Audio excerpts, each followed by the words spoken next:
The National Veterans Memorial and Museum began with a vision from the late Senator John Glenn, who understood the value of telling and sharing the story of our veterans.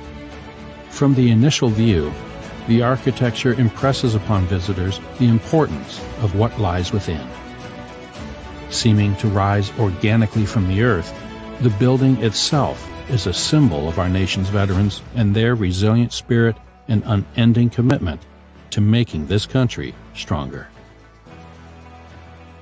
Once inside the museum, visitors embark on a narrative journey, following exhibitions that focus on the servicemen and women and their families. Individual stories and shared experiences are illustrated through personal artifacts, quotes, letters, photographs, and powerful films of veterans telling their unique story in their own words.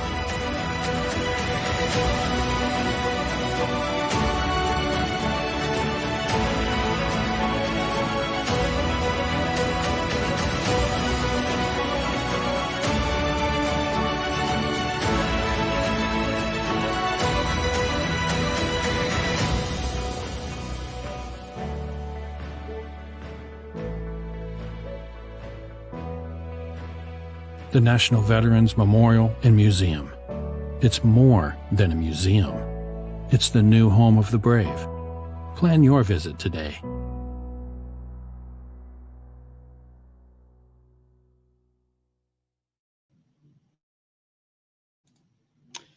Good afternoon, ladies and gentlemen. Welcome and thank you for joining our latest Veteran Voices program at the National Veterans Memorial and Museum. My name is Colonel Retired Bill Butler, Chief of Staff. On behalf of our President and CEO, Lieutenant General Retired Mike Farrader, welcome as we learn about the United States Beirut Intervention mission from 1982 to 1984 and the 265 U.S. servicemen, 89 French soldiers, and 2 Italian soldiers who served and sacrificed in the name of freedom. The bombing of the Marine barracks in Beirut was the single largest loss of life in U.S. Marine Corps history since Iwo Jima. Joining us today to describe this is Major General Jim Lariviere, U.S. Marine Corps retired, a participant in the Beirut Intervention mission. And now to our President and CEO, Lieutenant General Mike Farrader, and Major General Jim Lariviere, our presenter.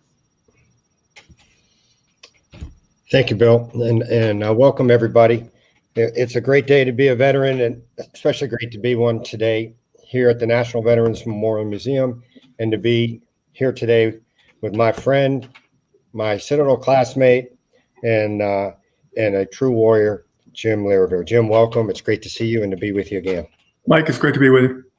You know, folks, I just want everyone to know that at the National Veterans Memorial Museum, our message to you today is we are open, we are strong, we are connecting, and we're impacting lives. And we were able to do that even during COVID. We shifted our fighting stance from physical events where normally Jim and I would be sitting on a panel next to each other to these online, digital, and virtual activities, to a number of 42,000 social media impressions and outreach per week. Fantastic job by our team at the NVMM, and fantastic following across America, coast to coast and north to south. Now, Veteran Voices is really designed to bring inspirational leaders to all of you out there, and then to connect you with them, with their lessons learned or their thoughts on leadership, and then finally to have a favorable and positive impact in your life. So let's get started. So, Jim, you and I go way back to let's talk a little bit about our days at the Citadel in Charleston, and then how that led you to be a young Marine officer. Well, Mike, first off, it's great to be with you, and thanks for all that you do for America's veterans out there at the National Museum.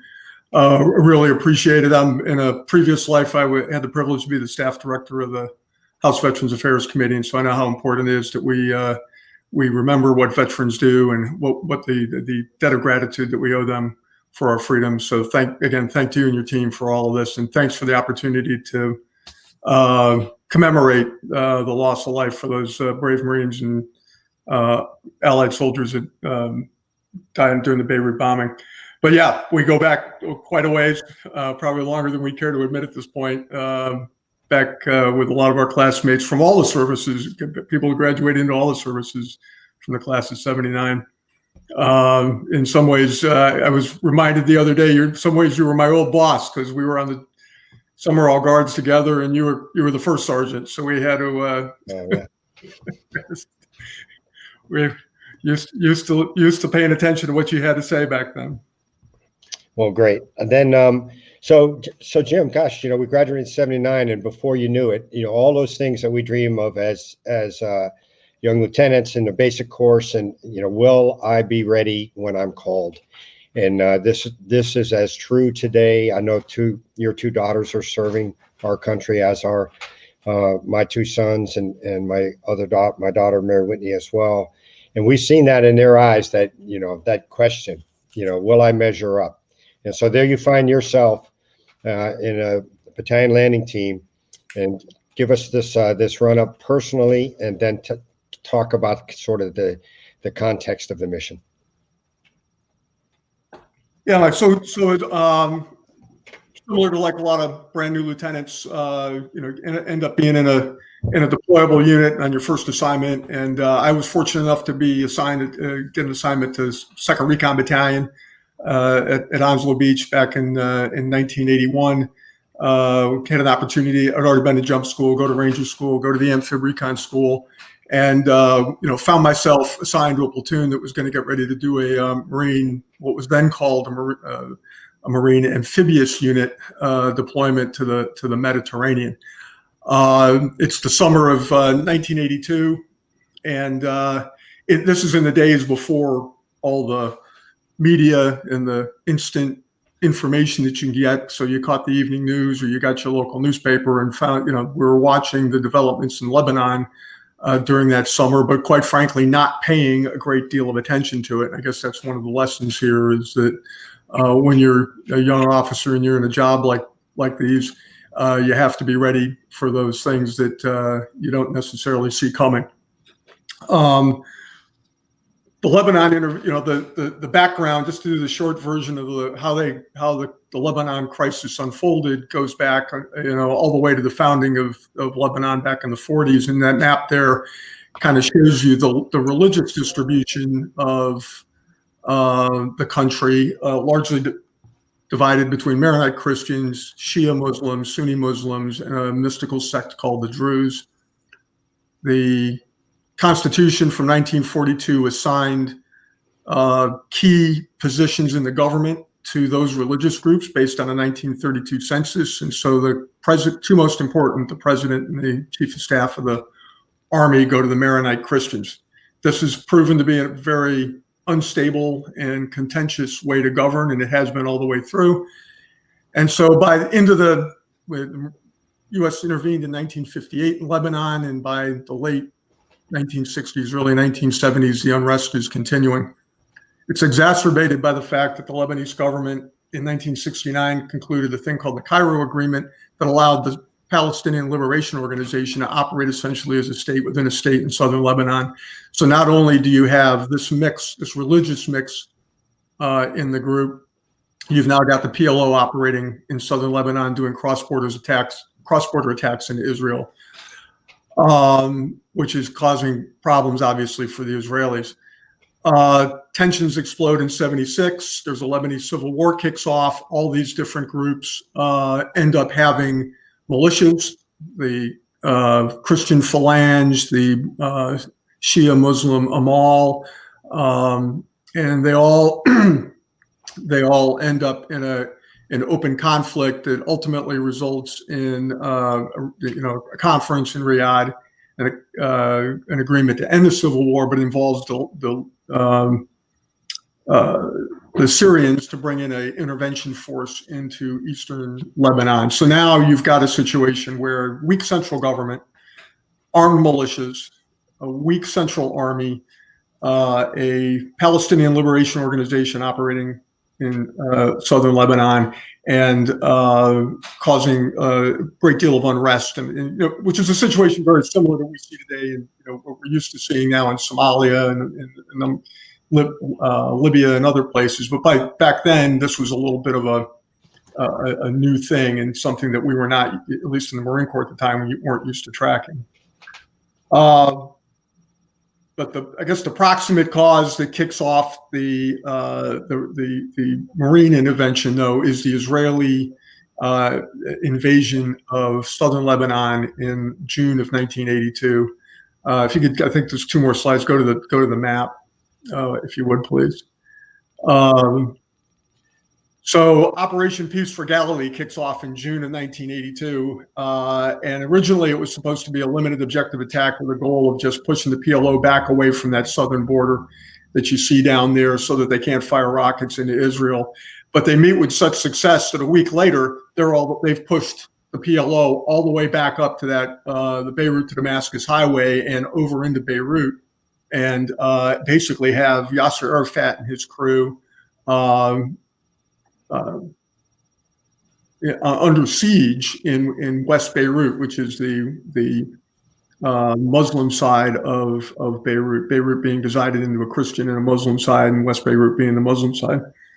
This is all happening at the time, on a personal side. This is all happening at the time that my unit, the Battalion Landing Team 1-8 or 3-8, and my reconnaissance platoon, we're out doing pre-deployment workups. We are out at 29 Palms. We're training at Camp Lejeune, and we are paying not a great deal of attention to all this because this seems like another Middle East flare-up that isn't going anywhere.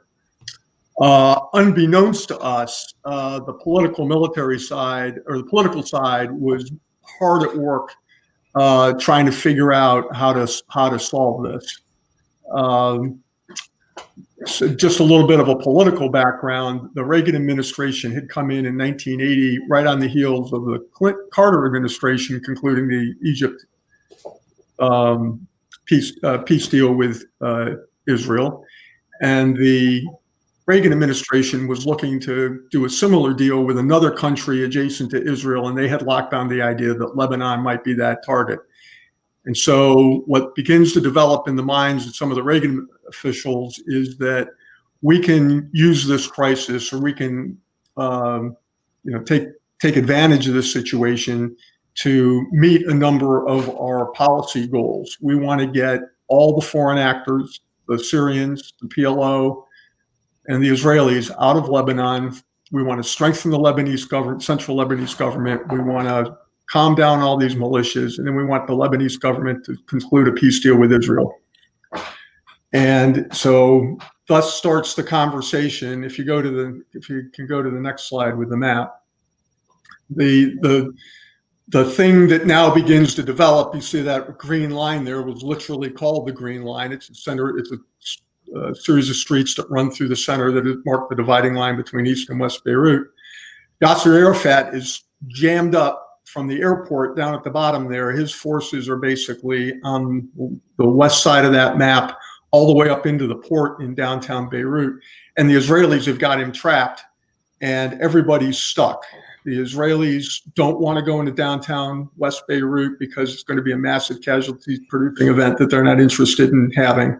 The PLO can't go anywhere because the Maronite Christian forces own East Beirut and have them penned in, and the Maronites don't want to go into West Beirut and kick everybody out either. And so what begins to develop is this idea, Special Envoy Phil Habib and Yasser Arafat start to have a conversation about how can we get the PLO out. And what they come up with is the idea that an international force will land in the port at Beirut, and the international community will facilitate, under the eyes of the Israelis, but under the guard of this international force, a withdrawal of the PLO to 6 different countries scattered across the Mideast and North Africa. And so this is the plan that develops. And how the Marines end up in this is the planners back in Washington decide that the unit that's going to be used is the unit that's already in the Mediterranean, the 22nd Marine Amphibious Unit, to go in and be part of that evacuation force. So when you arrived, what were your first impressions of what you had just gotten into? So, if I could just do this story real quick. I didn't go in with this group. I was with the second group. Right. But the 25th, the 22nd Marine Amphibious Group lands the day we left, relieved them in August, 25 August of 82. So we were literally getting on the ship and we heard our predecessors have just landed in Beirut. And all of a sudden we're thinking, well, what are we headed for? By the time we got across the Med, by the time we did an exercise called Northern Wedding Bold Guard, and then we pulled through the Gibraltar Straits and started heading for Lebanon, our predecessors had evacuated the PLO and had been actually withdrawn back out onto the ship, and the PLO was gone, and everybody thought this was all over. They withdrew on the 10th of September, back onto the ship. 4 days later, the Lebanese president is assassinated in a massive bombing. And all of a sudden, the conversation back in Washington is we need to reintroduce the Marines. And so by the 29th of September, the Marines are back on the shore. They've been designated to be in the airport. The French are in downtown Beirut, and the Italians are in the middle. And that's what's been called Multinational Force One kicks off. And so by the time my MEU gets there, we relieve 22nd Mao on the 29th of October, and all of a sudden now we are in Beirut, relieving them on the second group. So to answer your question, again, cautionary, kind of an interesting look back historically. Today, when we send people in to go to places like this, there's pre-deployment training, there's cultural training, there's language training, there's briefings on who all the different players are. I literally got a pallet load of ammo dropped on the flight deck with a set of rules of engagement cards stuck in the banding around it, and said, your landing time is X, and you'll be pulling security at the beach when I got there. And that's about what we knew about going into the route. Yeah. So at this point, your senior NCOs probably had time in Vietnam and other things. What did you draw as a young officer from, or how did you pull that team together? So to be honest with you, so I had a very junior crew, and in fact, I had none of my team leaders were Vietnam vets. Neither was my platoon sergeant. Actually, it was a relatively young staff sergeant. I did have an experience. Oddly enough, I had one experienced team leader who was a former Special Forces who got out and came back in the Marine Corps. So he was an SF guy. I had been to Ranger School, as had my, and I had another team leader that had some experience, a decent amount of experience. But we were a relatively junior crew of young Marines who had spent the summer, trying to do the workups and get the qualifications to do the recon thing. But in all of that, at that time, all of it was focused on ground reconnaissance, foot mobile, or insertion by some sort of fast rope, or I guess it wasn't even fast rope then, helo rappel. Nowhere in this was vehicle patrolling. And we had done exactly zero of that because that was not in the mission set for a standard Marine reconnaissance platoon at the time, which, as the way this developed, turned out exactly what we were going to do: urban mounted patrolling, which we had zero experience with. I think it often speaks to the adaptive nature of our soldiers and Marines and sailor and airmen. The moments after someone tells you, so that this is the way you're going to now be inserted, or this is the way you're going to operate, there's the first thought of, gosh, we don't know much about that. And then the second thought is, so let's invent it. We got to get on with the mission anyways. And that's where we see the best of our young men and women underneath us, huh? So this was learning on the fly, and it was actually, even now when I look back on it, it's still somewhat of a blur because it did happen so quickly. So a couple of things happened, and again, this is kind of an interesting experience for a very young junior officer, that going all the way back to the White House on the decision to intervene. One of the things that was decided by the National Security Council staff, and then ultimately coming down through the Joint Staff, through OSD and the Joint Staff, was this idea that we, the Marines, were going to support the central Lebanese government with our presence. And that word has a lot of weight to it for those of us who were in Beirut, because that became the mission. And to this day, a lot of people still debate what that is. But the other thing that came down very specifically was this idea that there was going to be presence patrols in East Beirut in very visible support of the Lebanese government. So I literally thought they were kidding at the time when I was told the Joint Staff is directing this operation. And I thought, yeah, right. And subsequently, I've dug up the paperwork that actually shows the X-word that came down from the Joint Staff that says conduct joint patrols. And this filters all the way down, and my battalion turns around to us and goes, "You're it. You're going. Get up here to the headquarters. We need to plan the patrols." Yeah, just ladies and gentlemen, you're listening to Major General Retired Jim Lariviere describe his experiences from Beirut. Jim and his Force Recon platoon entered into the city of Beirut and operated there. And we're discussing his lessons learned. Also would make the point that we're the National Veterans Memorial Museum. And though we have the title of national and it has been signed into law, we receive no federal funds or state funds. And therefore, I invite you to support us with your donations or join as a member and be a part of the storytelling that we're so able to do because of this great platform. So, Jim, at this point, I remember that there was no U.S. CENTCOM, and it was actually U.S. Readiness Command out of Tampa, the precursor of a future unified command plan, which is kind of wonky for this discussion. But the point is, you had someone stirring your spoon, your combat tactical spoon, from a location far away in the Pentagon, and this idea in the book First Battles describes how often we put our brave young men and women in there because we are big bad USA, and often the enemy didn't get the word. And so as is the case, has been the case. Yep. And then the resilience and training and instincts come into play. So walk us through some of the things you saw and experienced and how they probably shaped you. So this don't want to sound over dramatic. I mean, this was, for me as a young officer, was a very much a shaping event, and one that I still look back on with great memories, but one that had a huge impact on me because this did end up coming down from the top. So the idea was that this was going to be, we were going to do these presence patrols. And in the space of about 48 hours, we had to transform ourselves into an urban patrolling unit. We had spent the whole summer doing the jungle sneak through, small boat insertion, ranger school kind of stuff, ranger kite patrols. I've been to ranger school. I use that syllabus, like that's what we've been doing. And all of a sudden, so now we have this mission. So if we go to I think it's the next slide, next couple of slides.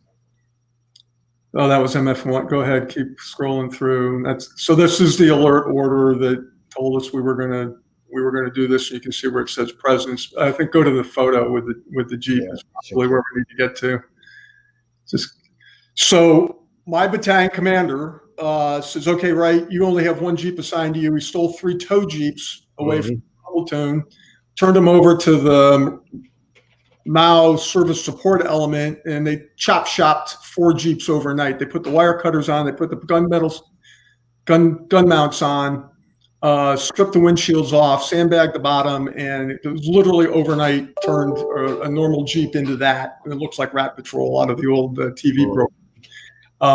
And this is what we ended up having to do our patrols. And so I was dragged up to a meeting at the Ministry of Defense with my battalion commander. We met with the Italian and the French. We divided up the city. We did our patrol routes, and I was off to the races to go do a patrol. And so and this was back in the day when there was no GPS. And so I ended up having So I ended up doing, this is like right out of a bad movie. I'm operating with 3 different maps. I've got a 1 to 50,000 that's way too small and doesn't have street names on it. I've got a 1 to 25,000 that I can read but doesn't have all the street names on it. And I literally have a tourist map. And I had to cross-reference the grid locations and everything else to do the checkpoints, to plan the route. And so we take off on our first patrol on 4 November 1982. Go to the next slide. And so yeah, this was us looking like the dogs of war right before we took off. I'll tell you an interesting story about that. So that you can see, you mentioned Vietnam. All our recon instructors had been Vietnam, and all our recon instructors had talked about travel light, freeze at night, lightweight. You don't need that helmet. You don't need that flak jacket. And so I had asked my battalion commander, hey, I've never been on a presence mission before. What does one wear? And so we decided that since this wasn't a combat mission, that this is where we'd go. Yeah. And so we're looking bad in our soft covers and no flaks and H harnesses. Next slide. And this is, it's never a combat mission till someone shoots at you, and then so these are like lessons you learn when you're a young officer and realize how stupid you are. But I'd asked my battalion commander. I said, "Hey, what are we wearing to this thing?" And he was a Vietnam. He'd been combat wounded in Vietnam, and he was like, soft covers. And so it's kind of hard to see, but that's us getting ready. We're all lined up there, and you can see we've got a big press presence. And one of the things that was shocking to me after an entire recon career to that point of, we're not supposed to be seen. I've got a press entourage, and they are filming everything we're doing, and they're going to follow us on patrol. Hey, Jim, 2 things I want to pitch in real quick. Sure. Mike Sloan, our classmate in M Company, says hi, and Will Colbert also is. They've jumped on this board, and so we'll do a shout out to the great class of '79 and our friends there. And then tell us anything about an interpreter, or you had about 9 languages to work with there. How did that go? So I was assigned, we were going to be operating in both East and West Beirut. I was assigned 2 Lebanese officers. One was a Maronite Christian, and one was a Shia Muslim, and they would alternate days with us. So they would go through, and it was kind of interesting because I thought, well, okay, if nothing else on the navigation piece, if I get lost, these guys, they were born here, they'll know their way around. And as it turned out, it was kind of interesting. The Sunni guy, I couldn't figure out why he was so nervous. And then I realized he hadn't been in East Beirut since he was a kid because of the Civil War. Oh, yeah. And he was highly nervous that he was driving around Christian East Beirut looking decidedly Sunni Muslim. Yeah. Or Shia Muslim. Yeah. Even though that's a really great point. How were you set for night operations and nods and stuff like that back then? Because I know back then the comms and the nods and all that was essentially non-existent. So we didn't have any night observation. When we went at night, we were just basically driving through downtown with the lights on the Jeep. My comms, the first couple of patrols, we went quote unquote high end. They actually had a radio retrans and a CH-46 flying over the city, so I could hit the retrans no matter where I was in the city. That got boring for the wing, and that stopped. And so I had to go. I ended up having to just be able to find checkpoints where I could check in with VHF, and I carried an HF set with me as a backup, and that was pretty much it. And so we were pretty convinced that if we'd gotten hit, it was going to be a long time before somebody could figure out where we were and how to get us, come get us. A few more human dimension questions in terms of medical support and medical reaction force or any QRF. Can you describe and talk us through how that was set up and how that? Yeah, the medical support. I had my doc, I had my corpsman that was with me, and then the react was one of the companies had a platoon and a couple of deuce and a halves that were going to, bang through the city and try to come get me. But it was, compared to what we were doing today. I mean, when you look at that Jeep today and you think about, the Hummers, then the up-armored uppers, then the wraps, and the things that we, and the body armor and all the things that we've had here in the last 20 years. And then you look at that, it's almost embarrassing, and B, it's scary that we kind of were rolling around what was then the most dangerous city in the world looking like that. But yeah. Hey, let me ask you, just place this in context of the embassy in Tehran, and these missions that started special operations like Desert One, and then lead us to the bombing of the barracks. Sure. So, I mean, all of this has taken place in the background. So this is 1982. Obviously, in 1979, the embassy had takedown by the Iranians, and then the subsequent 444 day, I think it was, hostage crisis. Mm-hmm. So, obviously Iran is now not our friend, and they are trying to spread their influence across the region. And I don't think it was appreciated by anybody at the time, the degree, I know I didn't appreciate it, the degree to which the Shia Muslim community, right, there, which was the majority in Lebanon, looked to Iran through Syria, and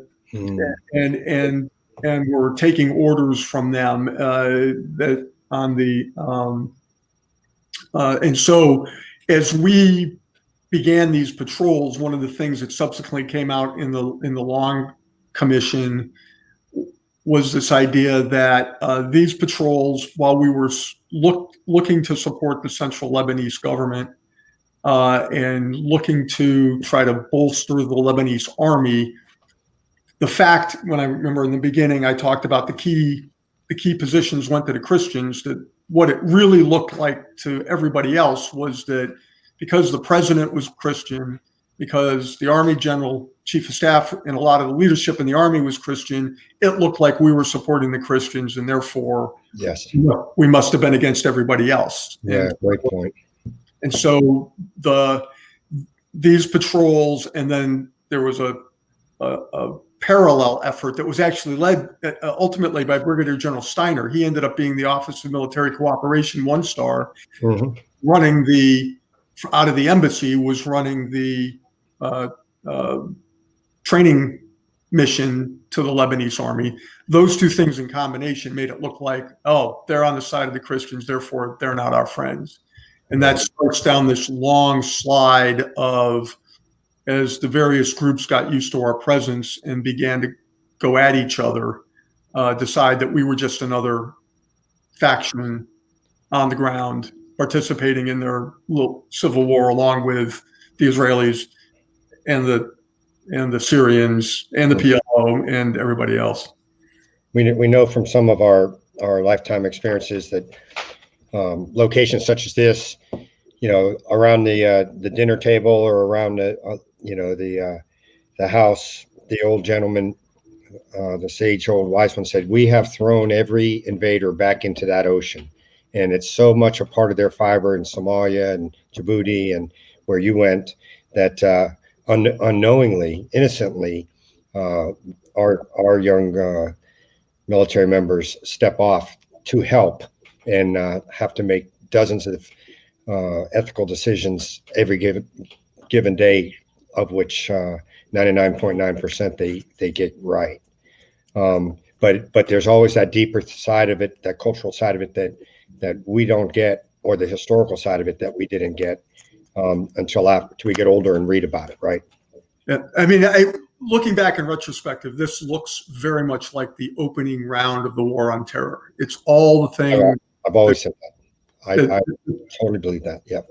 As you and I know, when we were at the Citadel and we first went in the military, it was all fighting the Soviet Union all the time, and this stuff was not on the radar.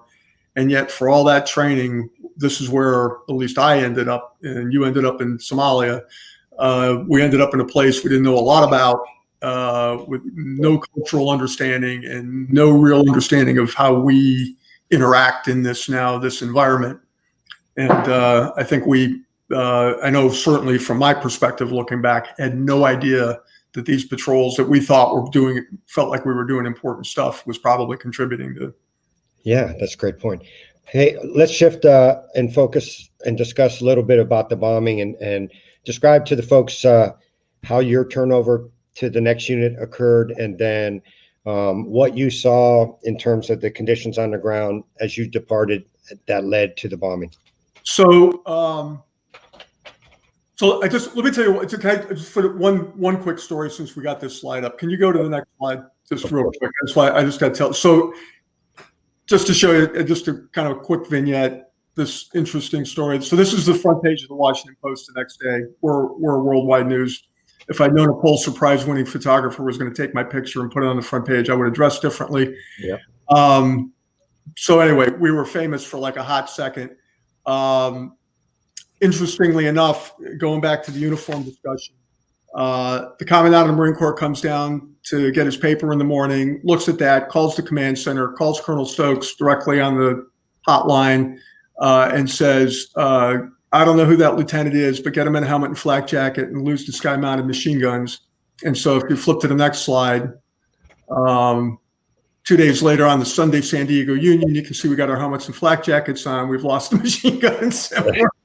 We're back in business. So we've always said that one of the differences between the Army and the Marine Corps is that if the Commandant says everyone's wearing a brown T-shirt tomorrow, that's going to happen. And for us, it might take 3 years to get everyone in uniform. That's a true rendition of that story. I love it. Took 1 day, and I'm back in a helmet and flak jacket. So that's how we did the rest of the patrols. But back to your point on the bombing. So we rotated out mid-February, February 15th. Next MEU comes in. Immediately things start to begin to deteriorate. Of course, I'm out now. I'm onto my B billet. I'm onto another assignment, but I'm watching from a distance. I'll bet.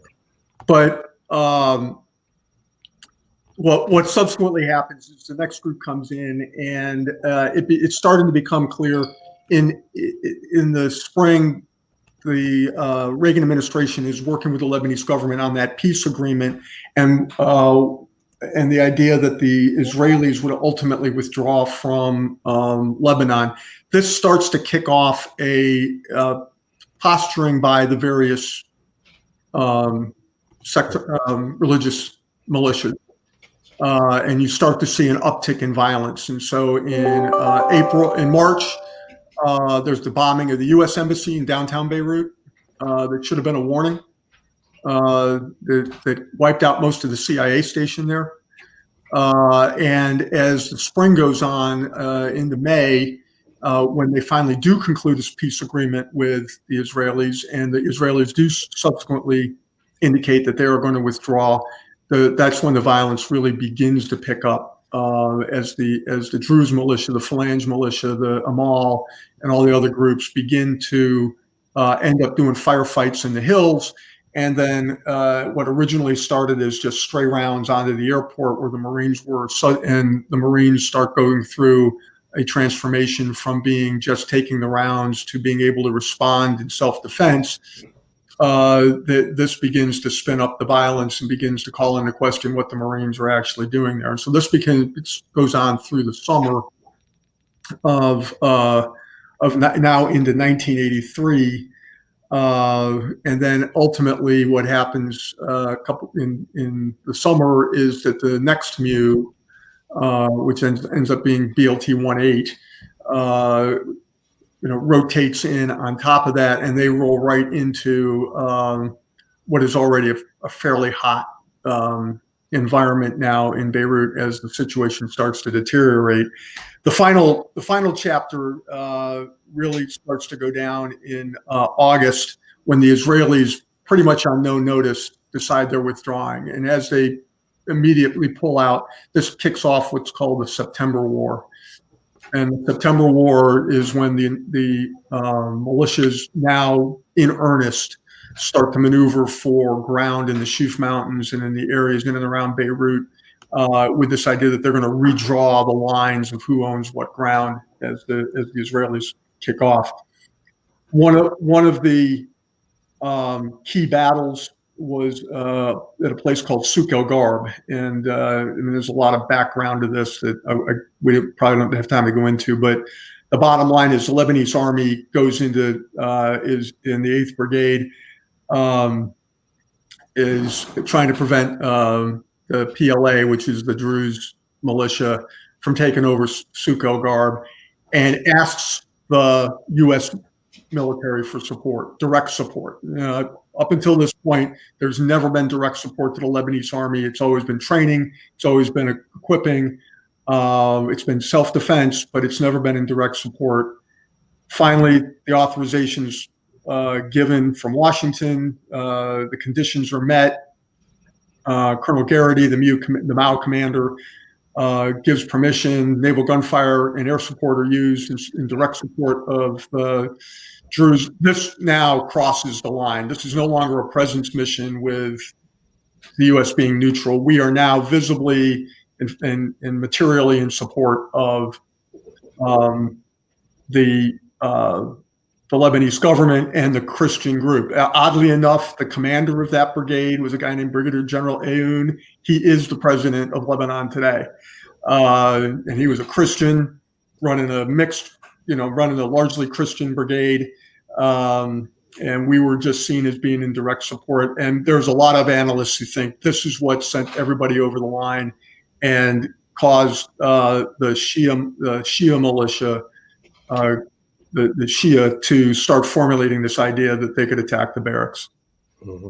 Do you think there was, or do you know there was, they were backed by what would become Hezbollah, or backed by Syria, or backed by Iran? So the group that attacked in this particular instance was supposedly a combination of PLO and Syrian fighters, and that's what was one of the triggers for that allowed U.S. support. The rules, they actually didn't ever change the rules of engagement. The policy guidance that was given was we could fire in support of the Lebanese army if they were under attack from quote unquote outside actors. So the fact that they were Syrian and PLO and not another, simply another internal militia was what triggered it.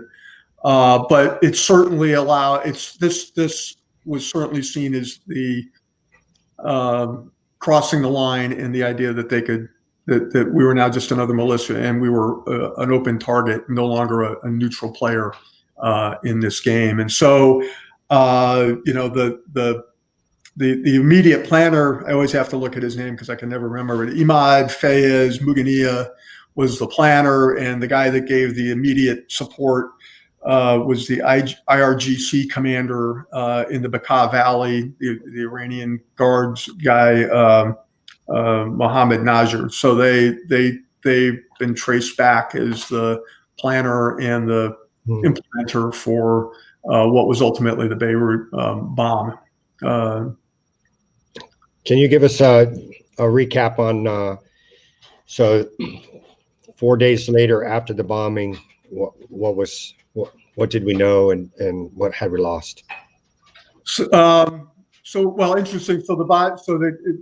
Just to get up to the bombing. So, obviously this is actually kind of a little bit of an emotional picture for me. I don't know why I did this, but on the day I left Beirut, I know the exact date of this picture. It was 15 February, 1983, because I was getting ready to get on the helicopter and leave. And so I just walked through the gate, turned around and took a picture of the building. Wow. That just happens to be the view that the bomber would have had. That's the gate he crashed through. And that dark spot in the middle is the atrium he drove into. that blew up the building, and you can see the tire tracks that run back and forth. Yep. In the middle of that. Obviously, largest non-nuclear explosion on record, and as was mentioned in the intro, largest single day loss of life for the Marine Corps since Iwo Jima, and obviously a very emotional event for all of us who were in 2nd Marine Division or deployed out of the 2nd Marine Division at the time, because we knew, quite a number of the folks that were in it. In the aftermath, oddly enough, there was Hezbollah was not a thing. The traffic that they were tracking was a group called Islamic Jihad, which was a new group. I don't think Hezbollah actually came around or announced itself as a group until '85, but I think it's largely seen that the perpetrators were the nascent group that became Hezbollah. Yeah. Hey, got a couple minutes left. First of all, let me again do a shout out. We have David Hooper here saying happy to have been in Jim's TBS class. He said Dallas, happy to have been in Jim's class. And then Karen. Oh my God, there's a name I haven't seen in a while. Which one? David Hoover? Yeah. Yeah. Well, fantastic. And AJ Gerber, a Marine from Gulf Company 26 as well. Wayne Briggs provided some other context. Thank you, Wayne, with regard to from 58 on, basically the language, to correct my paraphrase, he said he cites in 58, according to a Beirut resident, you come here and you kick our butt, and now your ships will rust in the water. So it is that understanding of where we place. So now, in our final couple of minutes, folks, we're here with Jim Lariviere, Major General, United States Marine Corps, retired, Citadel class of '79, and great friend of mine, and a warrior, a diplomat, a gentleman, and a brilliant intellect. So now, as we really focus every day on our veterans and all that, what words? First of all, what veteran or otherwise association would you like to shout out? So I'd like to take a shout out to I'm a former 2-time board member with the Marine Corps Association and Foundation. They do some great works, not only they do great work for the Marine Corps and for the Marines out there, providing, everything from awards to educational opportunities and things. And so I've got a great respect for the association, and any support that anybody wants to give, please send it that way.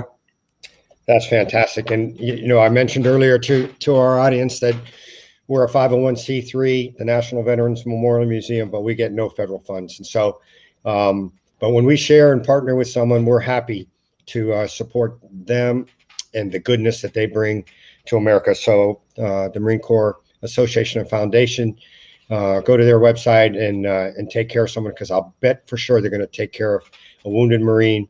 You're going to take care of a family of survivors. They're going to provide scholarships, or they'll fight on Capitol Hill to take care of future Marines. So I think that's awesome.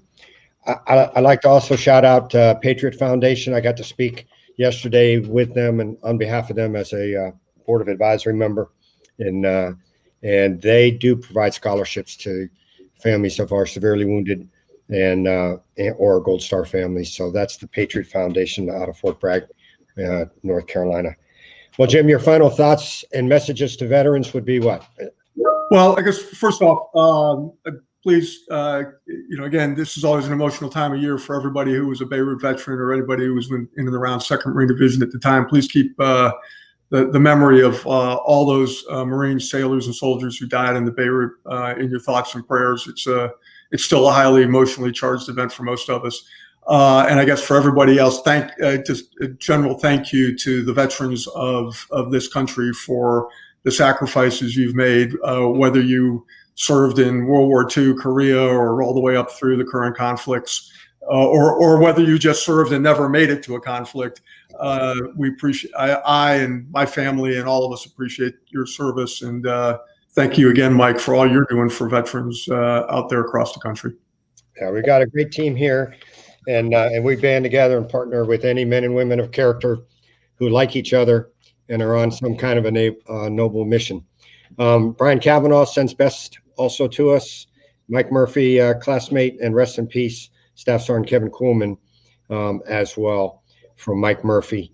And John Paul Valjoyce sent some messages as well. So I really want to thank you for taking the time. This has been insightful, exciting. To my heart is racing and pounding. We want to move to the sounds of guns and help somebody, and you bring the human dimension and the reality of those moments as seen through the eyes of a young officer and as seen through the wisdom of a general officer and great friend. And with that, I'd like to turn back over to Colonel Bill Butler. Jim, is there anything else you want to say before Bill does us a nice closeout? No, thank you. Thank you, Mike. Appreciate the opportunity, and great job done to you and your entire team. Okay, thanks. I'll see you around. Good. All right, sure. Thank you, gentlemen. Thank you for a great discussion today. It was very informative and helped highlight and commemorate some tremendous Americans who sacrificed all for us. So just a couple of general announcements. October 27th, next week, is our 2-year anniversary. Join us virtually or in person. We'll be having a champagne toast and cake cutting. Go to nationalvmm.org to learn more. November 1st through the 22nd is our virtual Veterans Day race. If you can walk or run 1 mile, 3.2 miles, or 5 miles and want to walk or run in honor of a veteran in your life, don't forget to sign up. That information is also on our website, nationalvmm.org. And then on November 11th, it's Veterans Day. We're marking it with a virtual ceremony with great messages from Mr. Bruce Thorne, Army Ranger and veteran, NVMM board member, and the CEO of Big Lots. He'll be joined by Emmy Award-winning talk show host and Marine Corps and Navy veteran Montel Williams. That'll be a virtual event, so please join us if able. That concludes our latest installment of Veteran Voices. Would like to thank our participants as well as those who were able to tune in. Thanks and have a great day. Thank you. Semper Fi and all the way, Jim. Wars aren't fought by countries. They're fought by people. Now, hear their stories in their own words. Honor their service in your own way. At the only museum in America that gives a voice to all our veterans. The National Veterans Memorial and Museum. It's more than a museum. It's the new home of the brave.